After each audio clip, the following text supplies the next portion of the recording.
গত কয়েকদিন ধরেই একটানা বৃষ্টি চলছে। আকাশ ঘন অন্ধকারে ঢাকা। বিকেলে বারান্দায় বসে অনুভা দেবী সবে খবরের কাগজ খুলেছেন। ঝমঝমিয়ে আবার বৃষ্টি নামল। একটানা বৃষ্টিতে মন খারাপ হলেও আজ আর বারান্দা ছেড়ে উঠে যেতে ইচ্ছে করল না। ইজি চেয়ারে হেলান দিয়ে ডুব দিলেন অতীতে। স্মৃতির ক্যানভাসে জীবন্ত হয়ে উঠল পুরনো দিনগুলি। কদিন ধরেই চরম ব্যস্ততা বালিয়াল পরিবারে। বাড়ির ছোট মেয়ে অনুভার বিয়ে, সবে ম্যাট্রিক দিয়েছে। তার ইচ্ছা আরও পড়ার, বাবারও তাই ইচ্ছে। কিন্তু সমাজ, তখনকার রীতিতে মেয়ের বয়স 15-16 হলেই দিয়ে দাও বিয়ে। অগত্যা বাবাও আর কি করেন। টিচার্স ট্রেনিং কলেজে সিলেকশন হয়েও তাই ভর্তি হওয়া হলো না।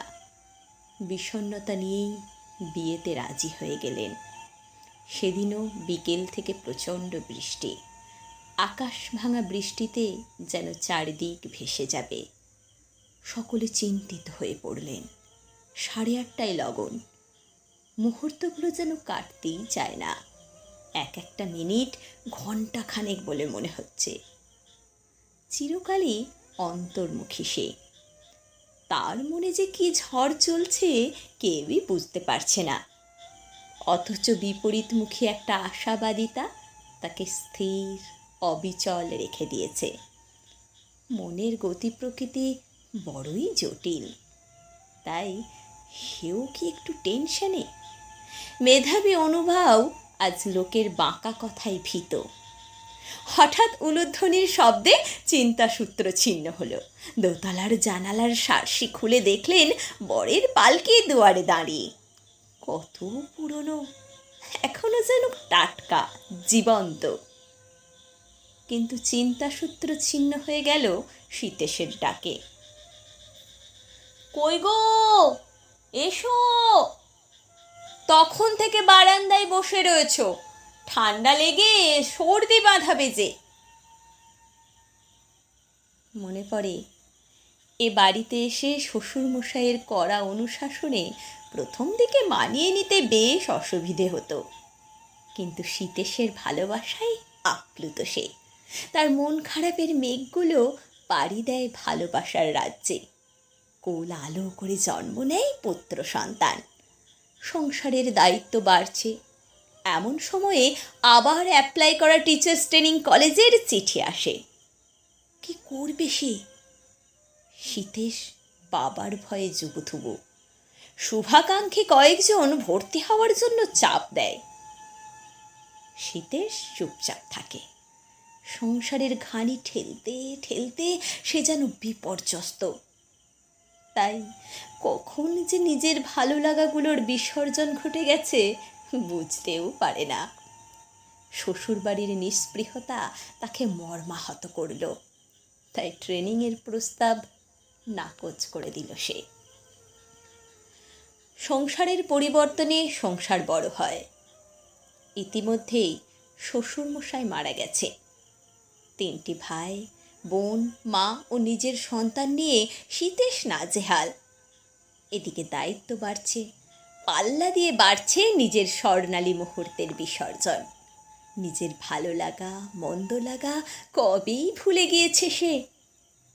অন্তর্মুখী অনুভা সে কথা কাউকে বুঝতেও দেননি। সংসারের কর্তৃভাব কি তাকে মোহাচ্ছন্ন করে তুলেছে? কে জানে।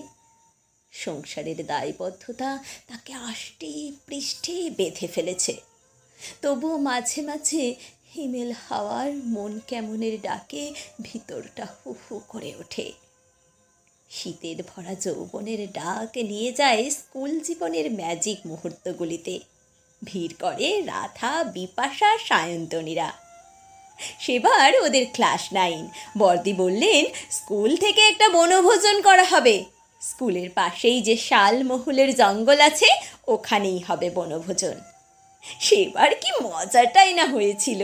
আর শরৎ এলেই দল বেঁধে গাঙ্গুলিদের চণ্ডী মণ্ডপে ঠাকুর দেখতে যাওয়ার মজা যা ছিল না। ভাবনারা বড় বেয়ারা। তাই একটার পর একটা ভাবনা মনকে দখল করে যেন কায়েমি হয়ে থাকতে চায়।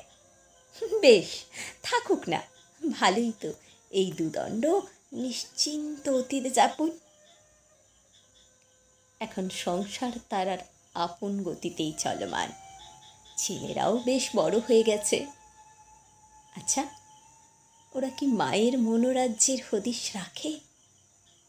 তবে তিনি কখনো নিজের মন যাপনের এই কথা কাউকে জানতেই দেবেন না। বড় মেজ সেজ ও মেয়ের বিয়ে হয়ে গেছে, ছোটটির বিয়ে দিয়ে দিলেই নিশ্চিন্ত সংসার থেকে বেশ কিছুদিন সন্ন্যাস নেবেন ভেবে রেখেছেন। কিন্তু শীতেশের শরীরটা ইদানিং ভালো যাচ্ছে না। বয়সজনিত প্রেশার, থাইরয়েড তো আছেই, সঙ্গে জুটেছে স্মৃতিভ্রংশ। 2 বছর আগে সাইকেল থেকে পড়ে গিয়ে ওটার আমদানি হয়েছে মনে হয়। নিজেও কি ঠিক আছেন তিনি, সে কথা বলতেও তার দ্বিধা। চিরকাল আত্মবিস্মৃত অন্তর্মুখী সে। মাঝে মাঝে তো প্রেশারের ওষুধ খেতেও ভুলে যান। ছেলে অথবা মেয়ের যদি নজরে এলো তবেই খাওয়া হয়।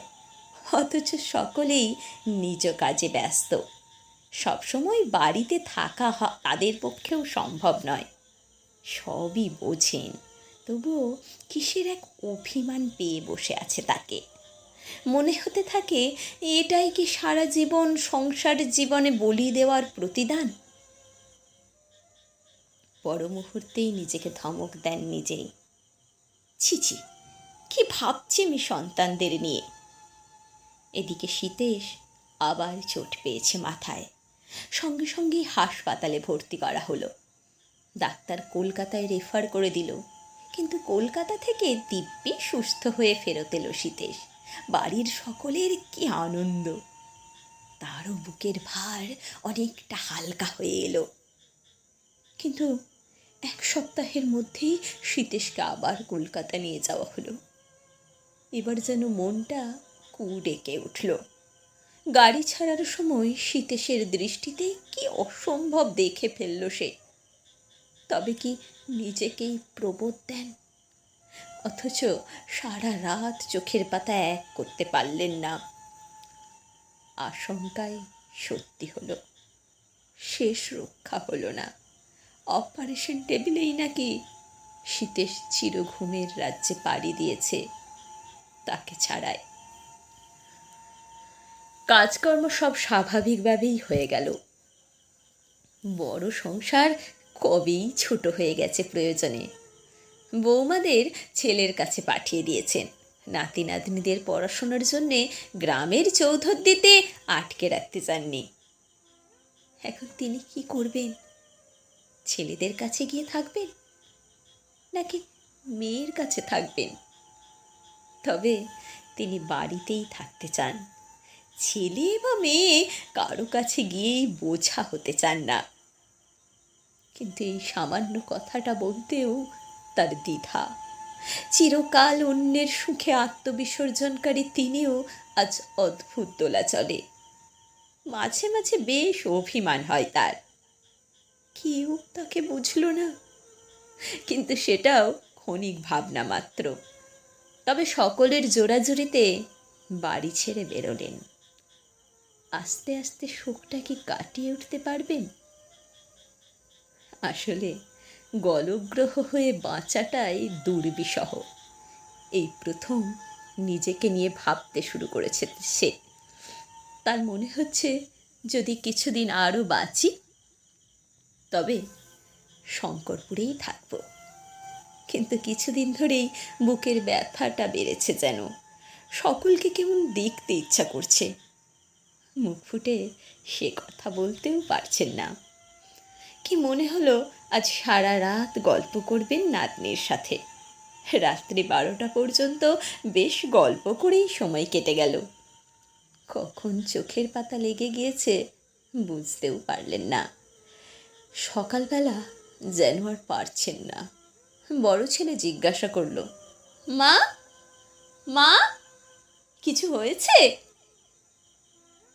হেসে উত্তর দিলেন, কই কিছু না তো। হঠাৎ চোখের সামনে অন্ধকার। মুখ গুঁজে দিলেন টেবিলে। জানালার পাশে কাকে দেখলেন? সীতেশ বোধ হয়। সীতেশ, দাঁড়াও, আমি আসছি। কত অকথিত কথা বাকি রেখেই যেন পালাতে চাইলেন জীবন থেকে। মা, মা। ছেলের ডাক দূর থেকে কানে আসছে। এবার চিরপ্রশান্তির হাসি ছড়িয়ে মিলিয়ে যাচ্ছেন মহাশূন্যের পথে।